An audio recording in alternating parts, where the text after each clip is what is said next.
Bismillahirrahmanirrahim. Assalamualaikum warahmatullahi wabarakatuh. Kami dari kelompok 21, pertama-tama izinkan kami memperkenalkan diri terlebih dahulu. Saya Farid Anwar dengan nomor NPM 10070224055 sebagai moderator dan sekaligus pendamping teman saya sebagai materi. Perkenalkan, nama saya Muhammad Iqbal dengan NPM 10070224050. Baik, pertama-tama itu kita akan menjelaskan terkait laporan tugas besar kami, apa terkait judul laporan kami yaitu banyaknya perusahaan konstruksi di Indonesia pada tahun 2024 ini. Untuk pemaparan materi, saya serahkan kepada teman saya. Dipersilakan. Baik, terima kasih pada moderator telah memberi saya kesempatan. Baik, saya akan menjelaskan kenapa alasan kami tertarik dengan topik ini. Karena kami melihat industri pada sektor konstruksi di Indonesia memiliki hal yang sangat menarik untuk kami ulas dan juga kami ingin menjelaskan terkait betapa pentingnya peran serta dampak industri pada sektor konstruksi, terutama perusahaan konstruksi sebagai yang terlibat dalam perkembangan pembangunan infrastruktur di Indonesia. Hal masalah yang kami ambil, yang kami naikkan di sini adalah apa itu sebenarnya perusahaan konstruksi itu? Yang kedua adalah apa saja yang menjadi faktor utama yang mempengaruhi peningkatan jumlah perusahaan konstruksi di Indonesia pada tahun 2024. Yang ketiga, bagaimana peran dan dampak dari adanya perusahaan konstruksi di Indonesia di tahun 2024. Yang keempat, seberapa penting atau krusialnya perusahaan konstruksi di Indonesia. Nah, tujuan penelitian kami yaitu ada empat. Yang pertama ada untuk mengetahui pengertian dari perusahaan konstruksi. Yang kedua ada untuk mengetahui apa saja faktor-faktor utama yang menjadi penyebab perkembangan banyaknya perusahaan konstruksi di Indonesia pada tahun 2024. Untuk yang ketiga, untuk memahami peran perusahaan konstruksi dalam pembangunan infrastruktur di Indonesia. Yang keempat ada untuk mengetahui seberapa penting industri pada sektor konstruksi. Apa sih konstruksi itu?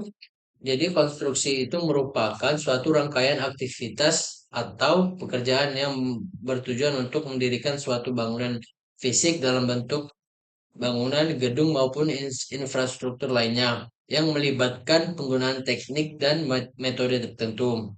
Yang kedua, selanjutnya apa sih industri itu?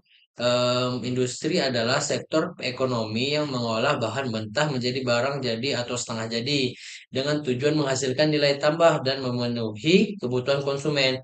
Industri tidak hanya berfokus pada proses produksi fisik, tapi juga meliputi aspek distribusi dan pemasaran hasil produksi agar dapat mencapai konsumen yang lebih luas. Selanjutnya, apa sih perusahaan konstruksi itu? Perusahaan konstruksi merupakan perusahaan yang bergerak di bidang konstruksi bangunan atau infrastruktur dan bertanggung jawab untuk melaksanakan proyek sesuai dengan spesifikasi teknik, anggaran, dan waktu yang disepakati. Kemudian ada beberapa contoh perusahaan-perusahaan yang dimaksud perusahaan konstruksi itu apa aja gitu. Mulai dari perusahaan konstruksi kecil itu di sini contohnya ada perusahaan Bangun Jaya Konstruksi, kemudian untuk perusahaan menengahnya atau perusahaan kelas menengah itu ada PT Tunas Jaya Sanur. PT Tunas Jaya Sanur dari yang saya ketahui mengelola proyek konstruksi berskala menengah seperti bangunan hotel, villa, dan apartemen di berbagai daerah. Kemudian untuk kelas konstruksi perusahaan konstruksi besar itu salah satunya PT Wika atau Wijaya Karya. Di ini salah satu BUMN yang mengerjakan proyek besar seperti jalan tol, jembatan, dan infrastruktur lainnya. Nah, Sebenarnya apa sih perbedaan? Maksudnya apa sih kenapa bisa banyak Berbeda. perbedaan gitu? Ada perusahaan kecil, menengah, dan perusahaan besar. Untuk perusahaan kecil itu umumnya fokus pada konstruksi perumahan atau komersial skala kecil dengan modal dan tenaga kerja yang terbatas. Terus perusahaan menengah itu kapabilitasnya untuk menangani proyek menengah seperti perumahan besar, apartemen, gedung. Nah, terus ada perusahaan besar itu menangani proyek yang skalanya lebih besar, baik itu infrastruktur pemerintah maupun proyek skala besar di sektor swasta. Contohnya seperti kemarin itu IKN Ibu Kota Nusantara itu termasuk proyek skala besar.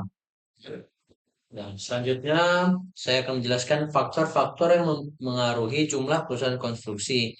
Terdapat hal atau faktor-faktor yang menjadi penyebab utama banyaknya perusahaan konstruksi di Indonesia pada tahun 2024 ini. Di antaranya sebagai berikut. Yang pertama, atas kebijakan pemerintah.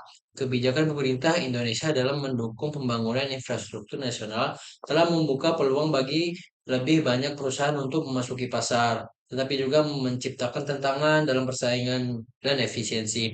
Selanjutnya, yang kedua ada inovasi teknologi. Inovasi teknologi memiliki peran penting meningkatkan efisiensi dan kualitas perusahaan konstruksi yang akhirnya mempengaruhi daya saing perusahaan. Di Indonesia sendiri, adaptasi terhadap teknologi seperti Building Information Modeling atau BIM singkatannya dan otomatisasi dalam mempengaruhi jumlah perusahaan konstruksi yang mampu bersaing di tengah tuntutan pasar yang semakin modern. Ya, selanjutnya saya akan eh, apa sih mengapa pentingnya peran perusahaan konstruksi? Perusahaan konstruksi memiliki peran yang sangat strategis dalam mewujudkan proyek infrastruktur yang andal, efisien dan berkelanjutan yang sangat penting bagi pembangunan perkembangan ekonomi serta kesejahteraan masyarakat di Indonesia. Dengan dukungan perusahaan konstruksi, pemerintah dapat merealisasikan program-program pembangunan yang menjadi fondasi bagi sektor-sektor ekonomi lainnya. Setiap daerah tersebut semua memiliki faktor utama. Faktor-faktor tersebut adalah faktor-faktor utama tersebut yaitu karena keterbatasan infrastruktur dasar dan akses logistik yang mempengaruhi efisiensi biaya operasional. Ya, biaya konstruksi relatif tinggi karena terbatas ke sumber mineral dan distribusi yang sulit, terutama di daerah pedalaman.